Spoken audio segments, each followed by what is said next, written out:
Los Angeles, a city where fame and infamy go hand in hand. Tax credits work. Here, everything seems larger than life, including its politicians. That's State Senator Ronald Calderon. He's one of California's most influential lawmakers, and he's the target of an ongoing federal investigation. According to a sealed affidavit obtained exclusively by Al Jazeera's investigative unit, the senator is for sale, a politician willing to influence legislation in exchange for money. The FBI's secret file alleges the senator was caught up in an elaborate undercover sting. Agents posed as owners of an independent film studio looking to influence legislation. According to the affidavit, they created a bogus company, approached the senator, and allegedly paid him off. He not only tried to affect the legislation, but did affect the legislation, and he accepted money in so doing. James Weddick is a retired FBI agent with more than 30 years' experience investigating public corruption, white-collar crime, and money laundering. He reviewed the affidavit at Al Jazeera's request. They had to establish bank accounts. They probably might have had to incorporate a company. They needed a business license. And so it's a very extensive, lengthy operation. Back in June, the FBI raided the senator's office. According to the affidavit, he's under investigation for bribery, extortion, conspiracy, and fraud. No charges have been filed, and the document repeatedly identifies several other lawmakers. In California, an independent film can qualify for a lucrative tax credit if its budget reaches $1 million. As part of the sting, agents wanted the threshold lowered, and Calderon was willing to make it happen for a price. During their year-long probe, undercover agents met the senator at some of LA's swankiest restaurants. The conversations were recorded.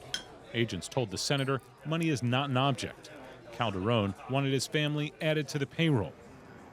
According to the affidavit, he told agents, "Any help you could do for my kids, that's diamonds for me." So the agents hired his daughter. Jessica Calderon was given a job at a movie studio that didn't even exist. They paid her almost $30,000, and she never had to show up for work. When this information comes to light, that in fact you have elected officials taking money in exchange for legislation, it undermines our democracy. In Las Vegas, agents picked up the senator's tab at the Bellagio Hotel, where he celebrated Halloween with rappers Nelly and T.I. The cost? Almost $4,000 for a VIP table and drinks. A review of records by Al Jazeera's investigative unit found no evidence the gift was ever disclosed as required by state law. It would be a crime, and so prosecutors will bring those violations because it's easy for a jury to understand when they see somebody receiving gifts and not reporting them. The Calderons are a political dynasty.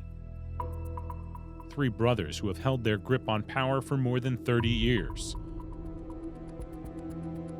Charles was the former majority leader in both the state assembly and the Senate. Thomas was an assemblyman and is now a highly paid political consultant. That's a long run. We talk about political dynasties, but 30 years is a long time for any family to have routine political influence in a state as big as California. Louis DeCipio is a professor of political science at the University of California, Irvine. The desire seems to have been to maintain the influence within the same family, so initially passing elective offices from one brother to the next, using those family connections not to serve the constituency, but instead to serve themselves. And I think that's the allegation now against Ron, that he used his power in the legislature to reward his brother.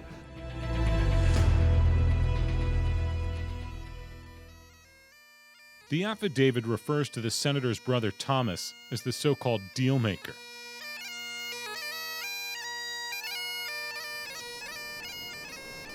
And many of those deals are taking place at some of the world's most lavish golf courses.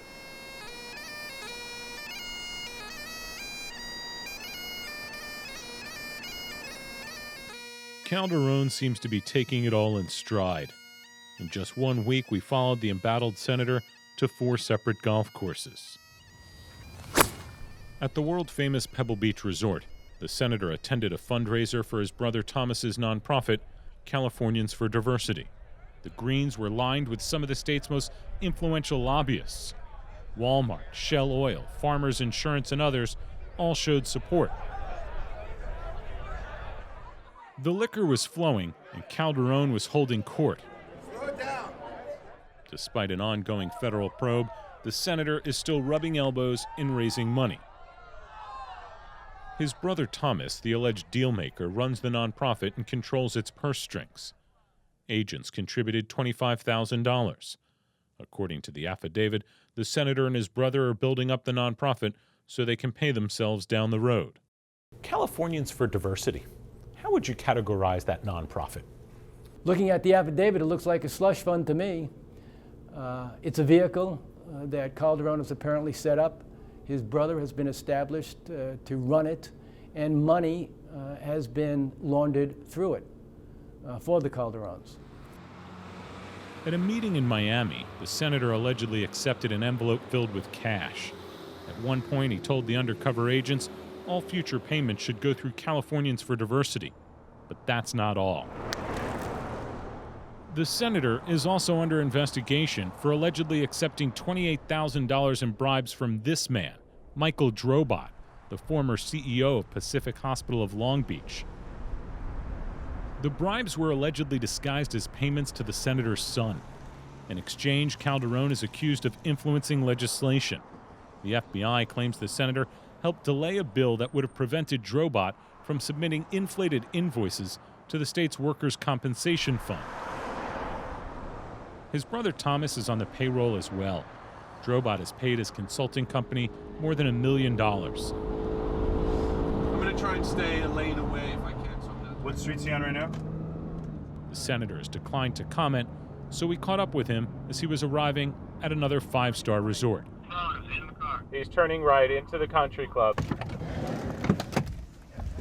Excuse me, Senator Calderon? Bedtime, yes. Josh Bernstein from Al Jazeera. How are you? Oh, good. How are you? Good. We were hoping we could ask you some questions about your ongoing legal problems. Actually, I'm here for a conference. I'm not really going to discuss any of that. The FBI alleges that you've accepted tens of thousands of dollars in bribes in exchange for supporting legislation. That's like I said, I'm not going to answer anything right now, so. What's your relationship with Michael Drobot? Sir, please, I'm not going to answer any questions. You're an elected official. You're a state senator in one of the largest states in the country. Don't you think the public has a right to hear from you? Sure, they will. And when will they hear from you? They hear from me all the time when I'm in the district.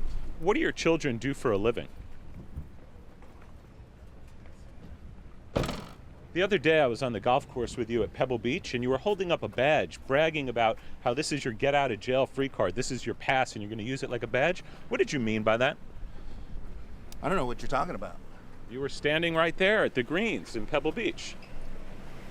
Please, gentlemen, I'm not going to be discussing this, okay? Don't you think that the taxpayers, don't you think your constituents have a right to hear from you? You're under a federal probe. Are you going to resign if you're indicted? Calderon has been an A-list star in California politics for more than a decade. But in the end, he may be best remembered for falling hard for an elaborate undercover sting. Josh Bernstein, Al Jazeera, Newport Beach, California.